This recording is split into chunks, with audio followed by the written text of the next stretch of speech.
Ladies and gentlemen, welcome here in my music studio, here at my clavichord, where I take you through my journey as a musician. We talk about music from Bach, Mozart, Beethoven, Haydn. We can talk about any music that I can play on the clavichord. You let me know in the comment section what type of music or what composition you have in mind. Also, we will be going to the pianoforte, not very soon, but I'm working on some really cool stuff at the piano that I want to share with you. So in this series here, I take you through that music, and either we focus on the beauty of the music, we try to explain what's behind the notes, so to say, beyond the notes, that's the series. And the other series is from flat to expressive. This is one of those episodes that you seem to like very much, where we take a piece of music and we see what we need to do as performers in order to make it work. And oftentimes it are very small things that you may not be thinking about when you are studying that music yourself. Today we're focusing on Mozart because I am preparing my Mozart recordings. I will be recording all the keyboard works of Mozart. Soon starting, the clavichord needs to go one more time to your Spottfliege because I want to replace these strings. The clavichord was restrung recently. And he followed the original string scales pattern, so as a diminishing in scales of strings here from C, and you hear that. I don't want that, so I have to take measurement to him. But after that, I'm fully ready. I'm ready to start recording. Like there will be an exciting journey. And by the way, if you want to follow that journey, I have a Patreon site, and I upload there my road to Mozart, so to say, very personal practicing sessions, where I talk to my patrons about the things that I'm doing, practicing, and could just go through some crazy music that you discover that Mozart wrote. Today we're going to talk about Mozart's third sonata, B flat major, Zeichenis 281. And that's a very beautiful sonata. Of course, it's Mozart, though you would be surprised how many people say, like, the early sonatas of Mozart. Well, whatever. It has to do also with tempo. So in this series, we talk about the beauty of the music as well, but also about the tempo. Don't worry, if you are here on this channel for tempo reconstruction, the WP and so on, I will be talking about that, and I will be talking on notation. But today we're going to see if we can save this Mozart Allegro from being a very strange piece, because it's, as with the last Mozart piece, it's a little bit the same thing. It's like very Baroque still, in a sense. It's very Philipp Emanuel Bach-like, if you want. You should take the score. By the way, if you're new here, I'm not editing these videos. I'm not uploading B-roll, so the score on the image. Some people ask me that, but I cannot do that. I don't have the time for that. Either I make these videos like this, and you just take the score, which is also much more convenient, I think, and you follow along. Or I have to find like 4, 5, 6 hours to just add the B-roll and just edit the video. I'm not going to do that. This is just you and me here chatting at my instrument, and whatever comes out of my mouth, it comes out of my mouth. And keep in mind, some people tend to forget, but I'm speaking a language that's not my own.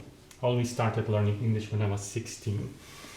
So let's go. This is a very, very, very bizarre opening if you just play it for the first time. There is like as if Mozart opens this piece without opening it, and that happens often, like this kind of introduction, and there are some rhetorical aspects and things like that. So what tempo am I going to play this sonata in the recording? I'm going to follow Czerny's metronomization for the sonatas as long as we have them, and it's a little bit like difficult to find the metronome marks from Czerny, but I have several, and in this case I have 132 for the 8th note. There is another metronome mark that I have, is 8th note 138 from Moscheles. So it's very similar. 132 it will be. So that's the frequency. So 8th note metronome mark, you know, it's this 1, 1, 2, bum, bum, bum. That's the tempo of the 8th notes that Czerny had in mind. Some people fly into the comment section also for these videos and say, like, so slow in whole beat. Yeah, try to play this piece in literally the tempo that this has, because I will be 132 for the 8 notes, and we will have a lot of 30-second notes. That is not so slow, I would say. It's an Allegro, and it starts, I will play it very flat as I can at the beginning. So to make you aware of the fact that we need to do something in order to revive that music. That's on the paper, it's actually behind the paper, so to say. It starts with a trill, it's a mysterious trill, how to play it. I mean, there are a zillion possibilities. It's so unclear from this period what you need to do, even whether you have to start with the upper note or the main note. It's the period between, actually with Bach and to late Beethoven is the most unclear period in terms of ornamentation. Anyways, I will do something and you will see that the tempo, that the music really doesn't do anything. I try to be boring, which some might say it's not so hard for me. Anyways, it was a joke.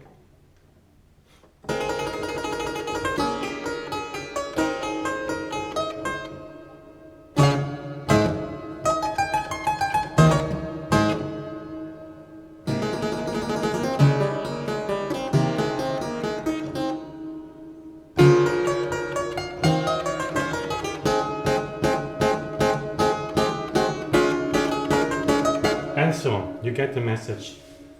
Now I'm going to do the opposite. Try to play it as I'm preparing it for the recording. The trill, I am not decided on how I'm going to play that.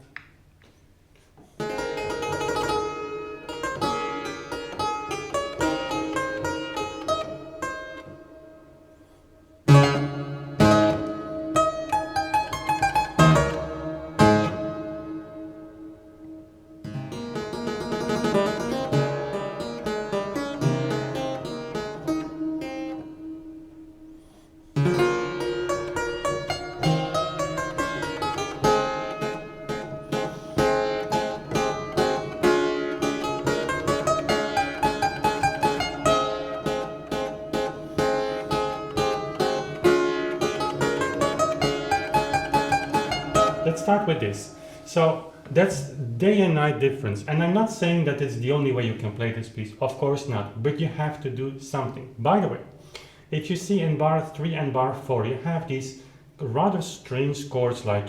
They're not strange in nature of harmony, but they're strange in like how they are positioned in the bar structure, because we are talking about a 2-4 bar structure. And many people today would say like, okay, that's 2 quarter notes.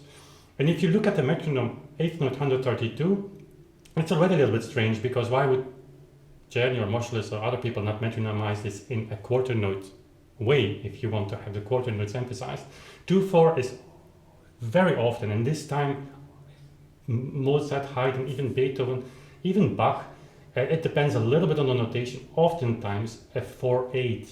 So you have actually a structure where you work with 8th notes. It's kind of reduced, small 4-4 time signature. And that means that you have 4 beats per bar instead of 2. Why they're doing that is also because I had a limited basket, so to say, of time signatures I could choose from.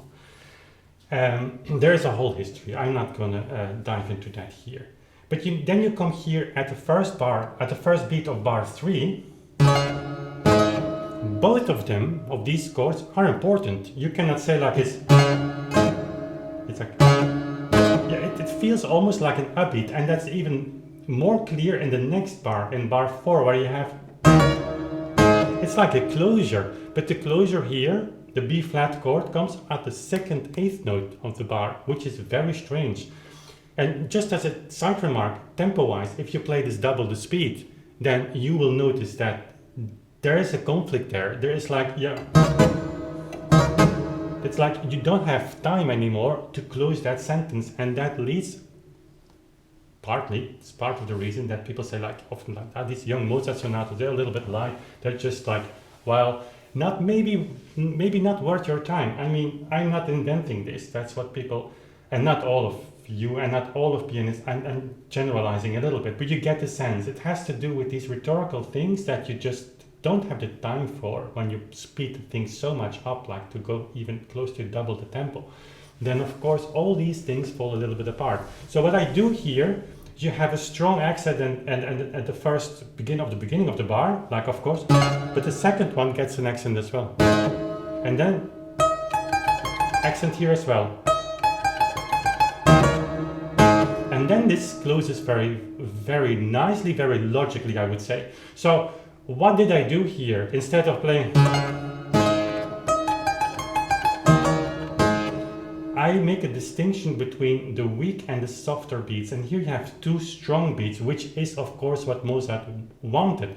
Therefore he also arpeggios this one. He wants to have an emphasis on the second eighth note, and that works actually rhetorically very well. Like you shift the beat of the bar, and then you have a new strong beat here, a motive, ornamentation, ornamentation. Actually what Mozart here is writing is nothing else. It's just ornament. This is the most important note. Important.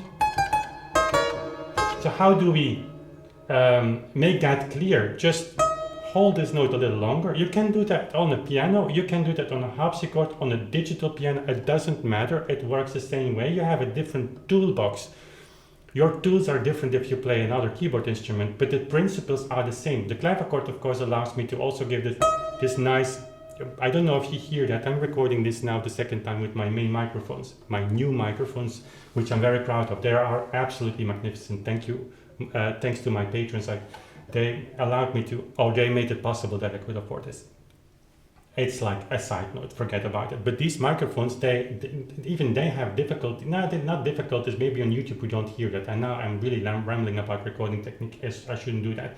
But the really intricacies of the clavichord, like you have this really as a certain, it's kind of trumpet sound. That might not be possible on a harpsichord or on even a modern piano. It doesn't matter, you have other things to do. But the thing that you could do is like lengthen this note. So to distinct this main note from the ornament. And now the question comes, how much? Because if you do it too much, then the tension of the music breaks completely. Like for instance, like this.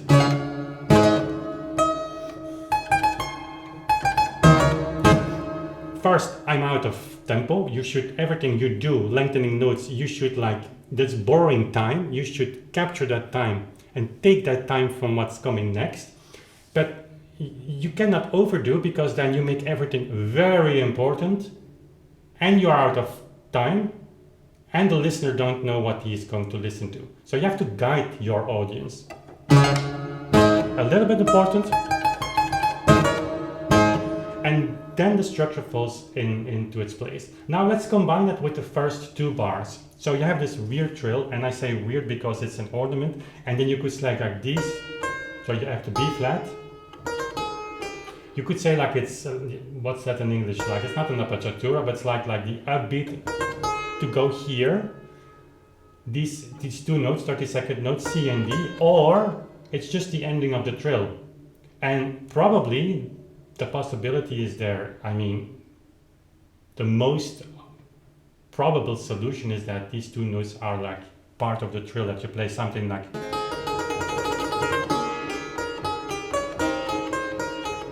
But you could also say, I just see it differently. It's a little bit tricky.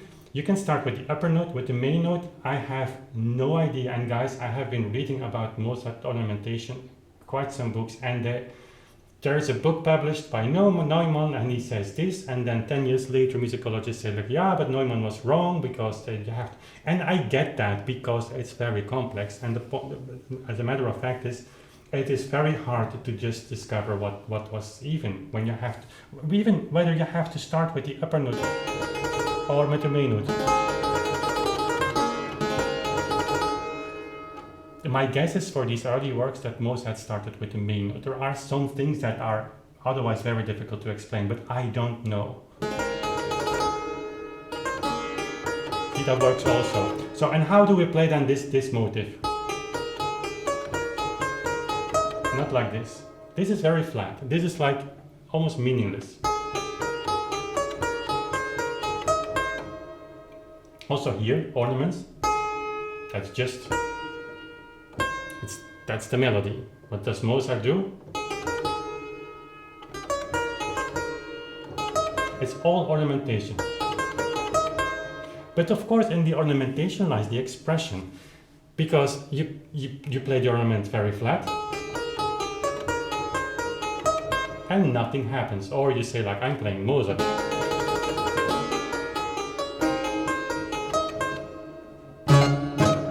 There is something more that we have to do. What is always like the same. It's always the same thing. It's accentuation, it's timing, so lengthening of the note. That's partly the same thing. You can give an accent by playing the note stronger, but if you play on a harpsichord, that's not possible because the note sounds the same, or on an organ. So you make it longer, a little bit, or you time the note. That's a little bit the same thing. So timing, accentuation, dynamic. Accentuation can also be a dynamic thing. It can be both. But we need to make the listener aware, like where does he or she has to listen to? What is there to listen to? If I play it like this,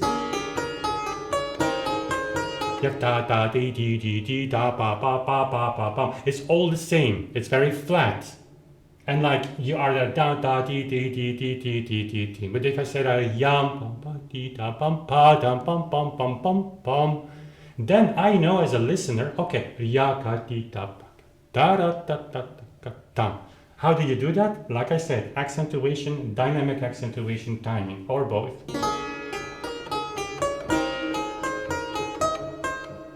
I would say that's too much, but you get the gesture of it. Just.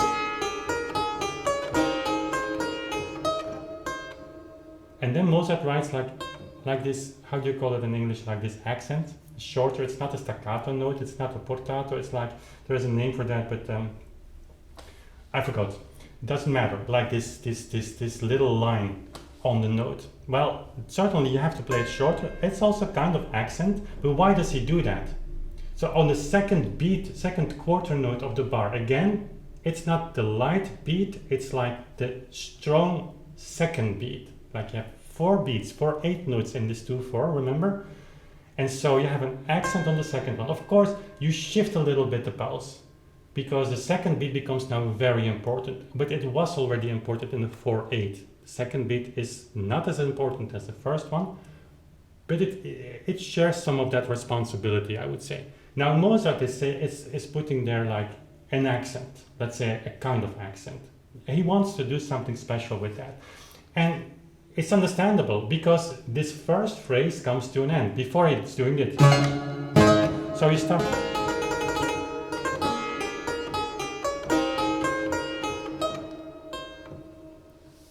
That's too much because then you say pam pam. Okay, the F now gets way too much emphasis. But let's try to do something in the middle to really have that D, this note, stand out and as a kind of bridge to the next one. Let's try.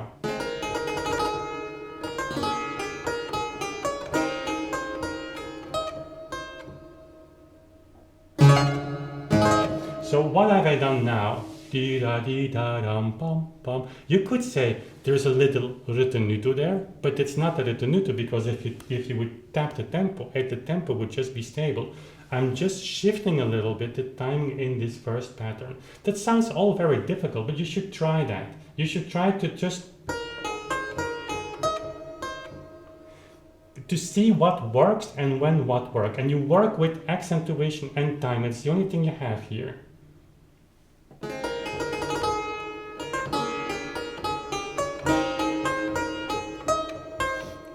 And then also see that pattern, see these motives from, it's a kind of crescendo, it's a crescendo in music, but rhetorically, he starts with, that's just the beginning of the argument, and then he makes the second point of the argument. The third one, closure. And then comes the answer.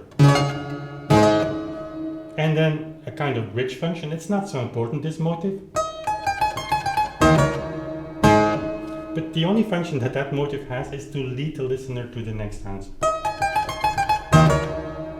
And now these 4 bars, they come together. They form a unity. It's proposition.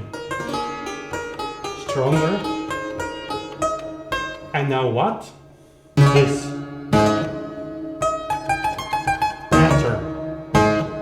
Let's repeat that. That's what Mozart says, an octave lower and soft, because did we hear it very well? It's also a way of giving the listener a second chance to just absorb the message of the beginning. We all know that music very well, don't forget that. But if you, or maybe you have never heard it, that would be great Because when you play it then 4 bars, you say, holy shit, this is so much information. Okay, what did these composers do? Don't worry, we just give it another time.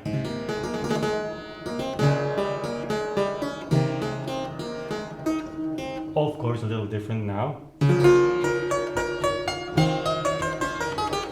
Just bridge function. Ornament, but still rhetorically important.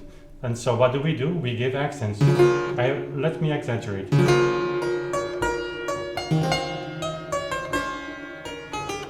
And now in proportion. If I don't do that, by the way, these ornaments, we know for sure that they're long oppositures. There is actually not so much discussion about this. Although very many people, especially in the hip world, play it like. I didn't find any source to back this up, and that's kind of clear here. And then comes the left hand.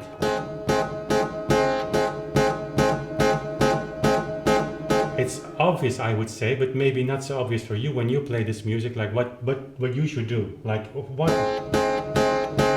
How long? And then of course,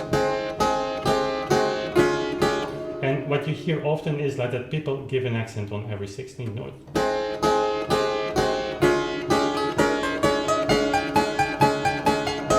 And I get that because it's difficult. It seems to be easy. It's much easier to play it in double tempo because then you have like more or less pulses to work with. I even don't know if that is double tempo. Let's check. Yeah, my tempo was rather stable. So what do you do if you are slower than that? Well, you have to make a distinction between the right hand and the left hand. The left hand here is just your rhythmical pulse. That's the drummer of the group, you know. So I make a distinction between the first and the next notes. Instead of... Yes, it's forte, but I cannot do it all forte because like this instrument and the piano is the same thing, will overblow, of course, the right hand. It's the right hand that gets the attention now, but the left hand is super important. So what do? Same thing, we give an accent. How do we do that? We play the first louder and the rest softer. And a little bit of time instead of just to... You can do it or you can... That's a choice. You can even go like, okay, I want to have the third of the 16th note distinguish a little bit as well. And you do... I wouldn't do that here.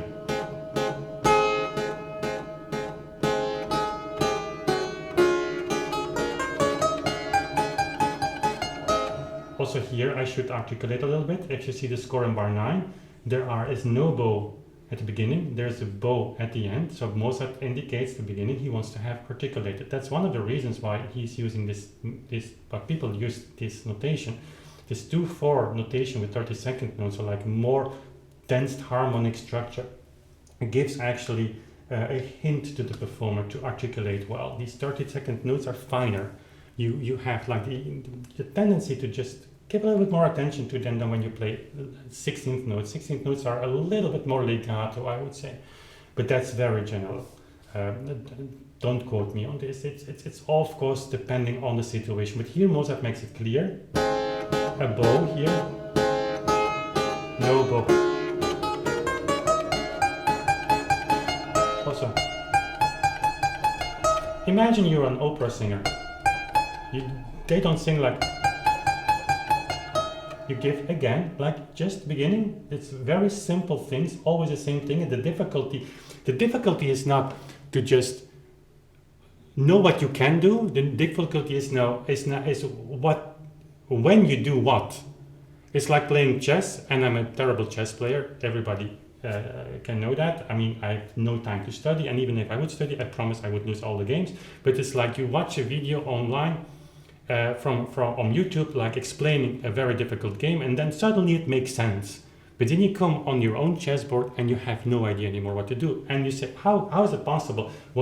It's so logic when someone explains it is difficulty. It's difficult when I have to apply the rules. It's of course has to do with learning the openings in chess, But it's always also to do with experience, like just having someone that tells you like, no, you do not do this now, or this is too much. You have to learn that. It's experience, it's developing of taste, but you have to trigger yourself to all experiment with that. So here,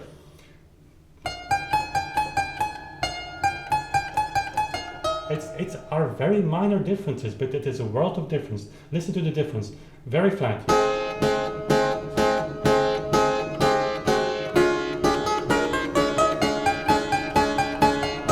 Exaggerating, but now the other version.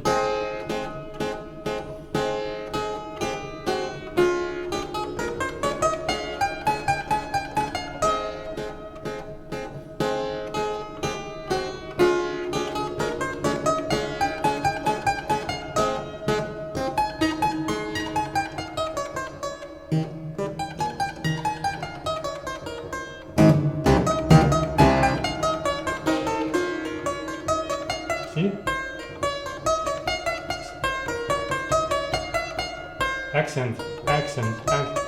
It's like this Zeuse figures, like they say in German. Like tom tom pom pom pom pa pa pa pa pa pa pa pa pa pa pa.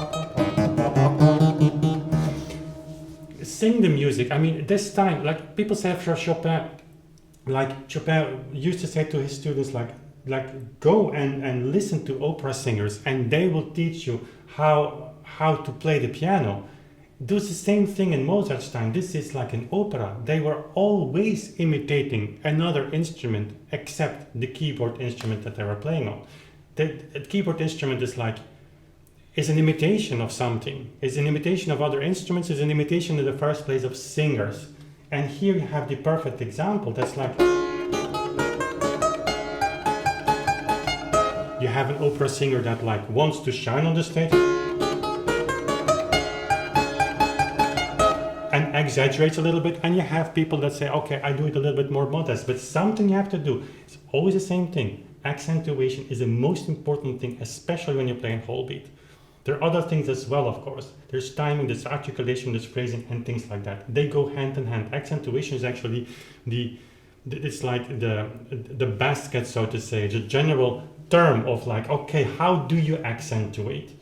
You have different options in your toolbox. And so that you apply. Okay, I have one handicap now because I'm using reading glasses, which I have for the first time, for the first year this year, and I have absolutely no possibility to see how long we are chatting with each other. So I have to come closer to the camera a little bit to see that we are at 28 minutes. So again, we could go further, and I will go further. I will make more videos like on the rest of the piece, because now we only get to talk about the beginning and there is so much more to say. But I also don't want to overload this. I prefer to go in detail on a smaller portion of music than to go very superficial on a larger portion of music. You all know that I would dream of making a membership like where you could join and have tons of courses that talk about this, but also technically explain how to work, how to study a piece and all of that.